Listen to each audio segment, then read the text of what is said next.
In this video, I'll be showing you guys how to do some Taylor series expansions. I'm also going to be explaining to you guys what the Taylor series actually does using Desmos. So I'll have the timestamp for that if you just want a visualization.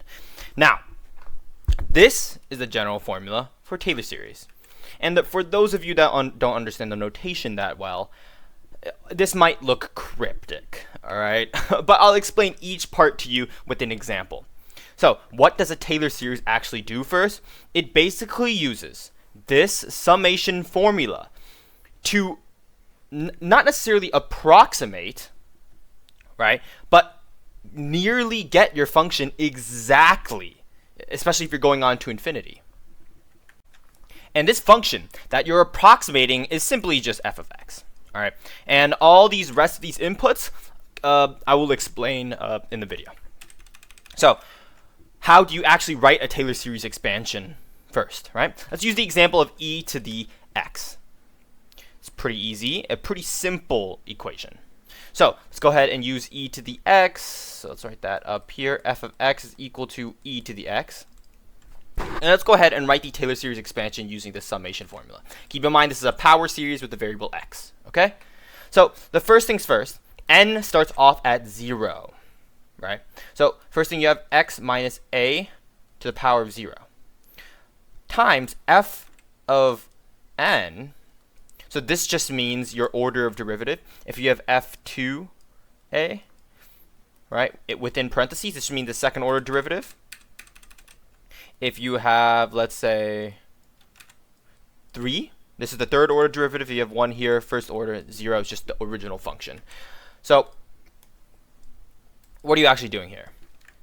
Well, for n equals 0, you're just taking the 0th order derivative, which means your original function, and plugging in a. And I'll explain what a is. And you write n factorial. Well, n is equal to 0 for the first term, right, of this power series. So 0 factorial is, well, it's just 1. You're supposed to know that. I don't know why it's 1, but just know that 0 factorial is 1. So now that you have this, I'll explain what a is. A simply represents where your Taylor series is centered around. So as you expand this function more and more and more, as you expand your Taylor series, you're going to get a better and better estimate. So let's say you pick a point here. Maybe your first Taylor series would look something like this. Just a linear approximation, right? But maybe your second function may look something like this. Okay, I need to draw that closer. Yeah, like something like this. Okay? And see how this function is a lot closer than this green line along this entire thing? And maybe your third function might look like this. Yeah, something along those lines. But basically, the more your function just keeps going further and further and further on, the more and more accurate your Taylor series approximation actually gets. And when you go into infinity, well, you actually just equal the original function. And in this case, e to the x. So if we keep expanding this up into infinity, then we get e to the x. Here's where a comes in. A is where we're actually approximating from. This right here, let's say x is equal to 2, right? So this right here is our starting point of approximation. So since x is equal to 1 here, okay? Maybe a better number would be 2 for this. so since x is equal to 2 here, a is equal to 2. It's basically where we start our approximation, where, you know, those functions keep getting more and more accurate. And of course, the Desmos explanation will help the most out of this. So honestly, maybe you should have watched. You know what? Skip to that part, watch that, and then come back to here. But x is equal to 2 would be what a is. It's where it's centered at, where all your approximations are centered at. Here's the thing. The easiest one to, you know, center at is just when x is equal to 0. Okay. When x is equal to 0, you know, plugging in 0 into your function is just going to be significantly easier than plugging in 1 or anything like that. So let's go ahead and plug in 0 here. Put 0 here and 0 here. Right. So all we have really is x minus 0 to the power of 0. That's simply just 1. And f of 0, right, to the with an input of 0. So f of 0 is simply the original function, right? So e to the x with an input of 0 is just e to the 0, which is just equal to 1. So this numerator part of this fraction is just 1 over 1. So the first part of this Taylor series expansion is simply 1. All right. Let's go ahead and write the second term, where n is equal to, that's right, n is equal to 1 now. So now that n is equal to 1, what do we do? Well, n is equal to 1. Let's just plug everything in. X minus 0, right? We're centering it at 0, n to the power of 1, times f of n. So this is the first order derivative now of the input a, which is just 0. N factorial, which is just 1 factorial, which is just 1. Well, again, e to the x is the first derivative. The reason why I picked this is because it's super easy to represent with derivatives. E to the x's derivative is just e to the x, right? So all we do is just plug in 0 again for e to the 0. We just get 1. So in the numerator here, we simply just get 1 over 1, right? And we just get x to the power of 1 times 1, which is just plus x, right? All right, how about when n is equal to 2? Well, when n is equal to 2, we have x squared. Remember, a is just 0 in this case, so we can just remove that. Times the second order derivative with the input of 0. Now, remember, second order derivative is still e to the x, and our input is still just 1. So all we do is just put 1 here. So 1 over n factorial, which is just 2 factorial now, right, is just equal to 2. So our next part of this function is x squared over 2 factorial, which is 2. And let's go keep going on with this. How about for 3? Well, for 3, we just have x to the power of 3, right? You have your third order derivative with the input of 0. That's simply just 1 over 3 factorial. So you have x to the power of 3 over 6, right? 3 factorial is equal to 6. Now, if I were to keep going on with this, you get x to the power of 4 over, what is this? 3 factorial. This is 4 factorial plus x to the power of 5 over 5 factorial, and so on, right? And this is what we actually call a Maclaurin series. So I will differentiate that in this video as well. So a Maclaurin series is simply just a basic identity for Taylor series, right? A Maclaurin series is just a type of Taylor series that represents specific functions, and I'll make an entire video on that, entire separate video on that, covering all the Maclaurin series that you really need to know for Calculus 2. I'll leave that link down in the description if you're curious. But this right here is the Taylor series approximation, or Taylor series expansion for e to the x. Now let's go ahead and go on Desmos and actually put this expansion into your into Desmos, and I'll show you what it actually looks like. Okay, now that we are in Desmos, we have our original function e to the x. Now let's go ahead and write down our Taylor series expansion that's centered at 0. So remember, we had 1 plus x. Well, look at this. This linear approximation is already pretty good at values near 0. All right, how about our next thing? X squared over 2 factorial. Oops, over 2 factorial. Okay, it's getting an even better approximation.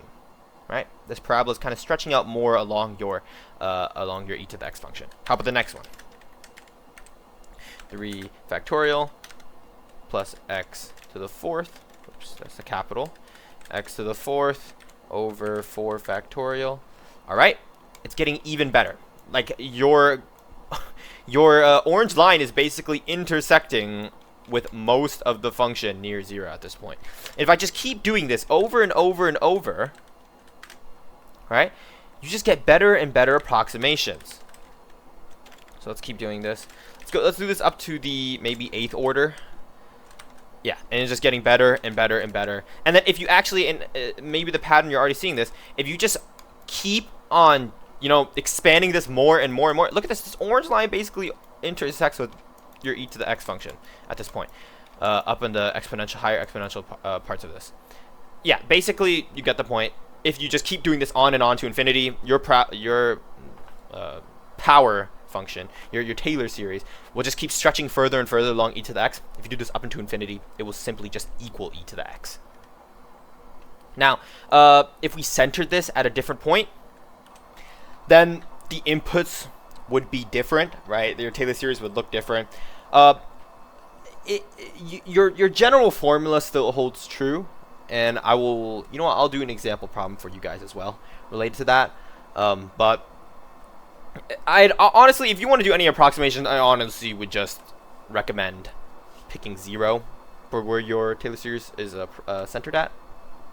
But let's say, for example, you wanted to just approximate some value near x equals 2, right? Then it would be perfectly fine approximating at x equals 2, right? Centering your Taylor series at x equals 2. That'd be completely perfectly fine if you were just, were to stay locally within some bounds of x equals 2. Like, you get really close. You want to approximate some value of x equals 2.01, right? It'd be perfectly fine using Taylor series expansion that's centered at x equals 2. But let's go back to the MS Paint and do more math. So the thing about this Taylor series is that it's centered at x equals 0, right? So let's go ahead and try to solve this at x equals 1, or center it at x equals 1, right? Where a is equal to 1. Okay. So if I were to solve this, it's going to be a lot more complicated. Let's actually use a bigger number. Let's use 4. It's going to be a lot more complicated, but the logic still holds. Okay. So at a equals 4, we have x minus 4 to the power of 0 for the first term, times f to the 0th derivative with an input of 4 over n factorial. And in this case, n is equal to 0, right? Which is just 0 factorial is just 1. So what is the input? Wait, what is the output of your function when the input is 4? Well, it's just e to the 4th, right? So e to the 4th times, the reason why I'm erasing this is because this is the power of 0, just equals 1, right? So everything in that function just simplifies to e to the 4th, right?